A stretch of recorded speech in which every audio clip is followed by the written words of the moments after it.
આ આપણે pocket cut કરી કાઢ્યા છે અને આપણે અંદર સ્ટિચ કરી દીધું છે બરાબર।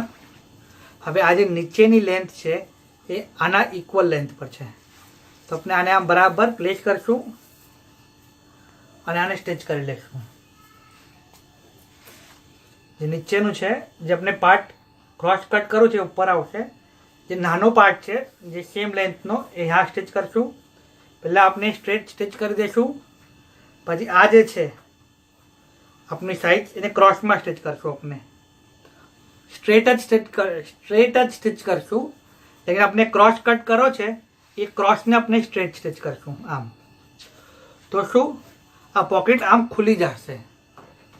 ફર્સ્ટ સ્ટિચ આપણે यहाँ મારશું સ્ટ્રેટ, એક સેકન્ડ આ જે જો આ બહાર નીકળી રહ્યું છે તો આને આમ મારશું, સ્ટ્રેચ કરશું, આમ પકડીને આમ સ્ટ્રેટ લાઈનમાં સ્ટ્રેચ કરશું।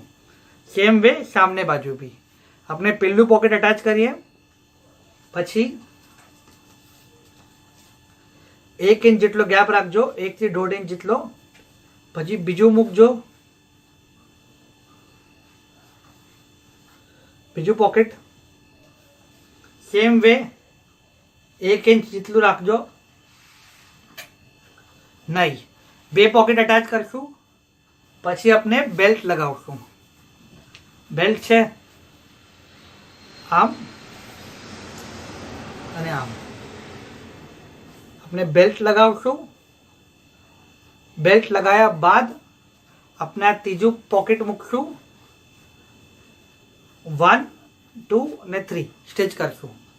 પહેલાં આપણે 2 પોકેટ લગાવશું, પછી બેલ્ટ લગાવશું અને પછી થર્ડ પોકેટ લગાવશું ક્લોઝિંગમાં। ઓકે, આપણે આટલું સ્ટિચ કરીએ, પછી આપણે ફાઇનલ લુક જોઈએ। આ આપણે 3 પોકેટ અટેચ કરી કાઢ્યા છે। આપણે પોકેટ બાસ્કેટ ટાઈપ લીધું છે, તો આપણે નીચે પ્લીટ નથી લીધી અને આપણે यहाँ જગા મળી ગઈ છે જો ડાયરેક્ટ આપણે બાસ્કેટ। આમાં આપણે સિલાઈમાં એક ચેન્જ કર્યું છે કે બેલ્ટ આપણે બે જે એન્ડ પર લગાડવાના હતા એ આપણે સેન્ટરમાં લગાવ્યો છે।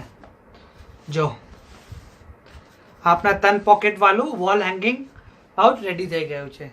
આપને અમારે વિડીયો પસંદ આવે તો જરૂર લાઈક કરજો, ઓલ્સો કોમેન્ટ કરજો કે આગળ આપણે શું શીખવું છે। Thank you.